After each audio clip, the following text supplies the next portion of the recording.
जरा सोचिए, सुबह जब हमारी आंख खुलती है बिस्तर से उतरने से भी पहले, तो सबसे पहली चीज क्या होती है जिसे हम पकड़ते हैं या जिसकी तरफ हमारा हाथ बढ़ता है? ज्यादातर लोगों का जवाब शायद यही होगा, हमारा स्मार्टफोन, है ना? हम उठते ही बाहरी दुनिया की खबरों, ईमेल और सोशल मीडिया में खो जाते हैं। लेकिन एक बहुत ही पुरानी, प्राचीन प्रथा है जो इसके ठीक उलट करने को कहती है। वो हमें बाहर नहीं बल्कि अपने अंदर देखने के लिए प्रेरित करती है, और वो भी अपनी ही हथेलियों में। तो ये जो प्राचीन प्रथा है, इसका एक नाम भी है। इसे कहते हैं करादर्शनम। इसमें दो शब्द हैं, कर जिसका मतलब है हाथ और दर्शनम जिसका मतलब है देखना। लेकिन ये सिर्फ हाथों को देखना भर नहीं है, इसके साथ एक बहुत गहरी प्रार्थना भी जुड़ी हुई है। और इस प्रथा के दिल में है ये पवित्र संस्कृत श्लोक। ये सिर्फ कुछ शब्द नहीं है, बल्कि ये एक तरह की ऊर्जा है जो हमें याद दिलाती है कि सारी शक्तियां हमारे ही अंदर मौजूद हैं। चलिए इसके मतलब को और गहराई से समझते हैं।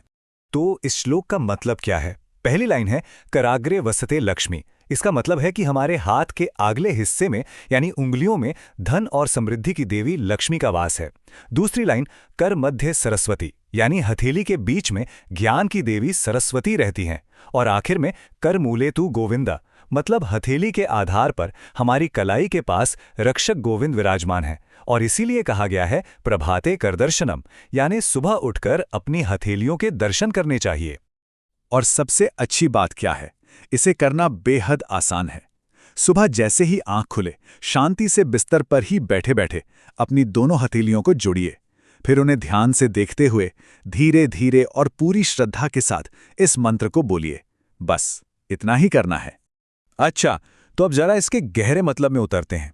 ये श्लोक असल में हमारी हथेली को एक तरह का, कह सकते हैं, एक दिव्य नक्शा बना देता है, जहां ब्रह्मांड की 3 सबसे बड़ी शक्तियां एक साथ मौजूद हैं। देखिए, हर देवता की जगह का एक बहुत गहरा मतलब है। लक्ष्मी उंगलियों पर क्यों? क्योंकि हम अपने सारे काम, अपना कर्म अपनी उंगलियों से ही तो करते हैं। ये हमें याद दिलाता है कि समृद्धि अच्छे कर्मों से आती है।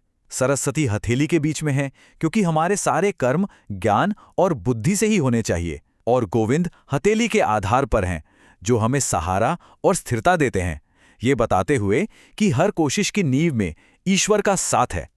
लेकिन रुकिए, बात यहीं खत्म नहीं होती। ये परंपरा इतनी खूबसूरत है कि इसमें अलग अलग मान्यताओं के लिए भी जगह है। अब जो सबसे आम श्लोक हम सुनते हैं वो वैष्णव परंपरा से है, जहां आधार में गोविंद का जिक्र है। लेकिन यही नहीं, कुछ शाक्त परंपराओं में जहां देवी शक्ति की पूजा होती है, वहां गौरी का नाम आता है। और कुछ पुराने वैदिक ग्रंथों में सृष्टिकर्ता ब्रह्मा का भी उल्लेख मिलता है। ये दिखाता है कि ये प्रथा कितनी लचीली है, पर संदेश हमेशा एक ही रहता है, सारी शक्ति हमारे भीतर ही है। तो चलिए अब इस पुरानी आध्यात्मिक प्रथा को आज की साइंस और साइकोलॉजी की नज़र से देखते हैं, क्योंकि ये सिर्फ आस्था की बात नहीं है, इसके पीछे एक लॉजिक भी है। साइकोलॉजी की भाषा में इसे प्राइमिंग कहते हैं, मतलब हम अपने दिमाग को दिन के लिए तैयार कर रहे हैं। जब हम सुबह सबसे पहले अपने शक्तियों को यानी लक्ष्मी और सरस्वती को याद करते हैं, तो हम अपने मन को सफलता और सकारात्मकता के लिए तैयार कर लेते हैं। ये फ़ोन देखने से बिल्कुल उल्टा है, जो हमें सीधे रिएक्टिव मोड में डाल देता है। ये प्रथा हमें अपने दिन का मालिक बनाती है, सिर्फ एक दर्शक नहीं। और हाँ, इसके कुछ फिजिकल फायदे भी हैं। हमारी हथेलियों में बहुत सारी नर्व एंडिंग्स होती हैं। जब हम उन पे ध्यान लगाते हैं या उन्हें आपस में रगड़ते हैं, तो हमारा नर्वस सिस्टम जाग जाता है, जिससे शरीर में फुर्ती आती है। आयुर्वेद के हिसाब से देखें तो ये हमारे शरीर में वात दोष यानी हवा की ऊर्जा को संतुलित करता है, जिससे सुबह की सुस्ती और बेचैनी कम होती है। तो इन सब बातों का निचोड़ क्या है? आखिर ये सब हमें सिखाता क्या है? ये सब आके एक बहुत ही पावरफुल आइडिया पर रुकता है। हमारे वैदिक दर्शन में हाथों को कर्मेंद्रिय कहा गया है, यानी कर्म करने का सबसे मुख्य अंग। जो भी हम अपनी किस्मत में लिखते हैं या अपनी जिंदगी में बनाते हैं, वो इन्हीं हाथों के जरिए तो करते हैं। और इसीलिए यह सुबह की छोटी सी आदत हमें रोज याद दिलाती है कि दौलत, ज्ञान और ताकत ये सब कहीं बाहर नहीं है, इन्हें कहीं ढूंढने की जरूरत नहीं है। ये सब हमारे अंदर ही हैं, हमारे अपने हाथों में। हमें बस उसे पहचानना है और इस्तेमाल करना है।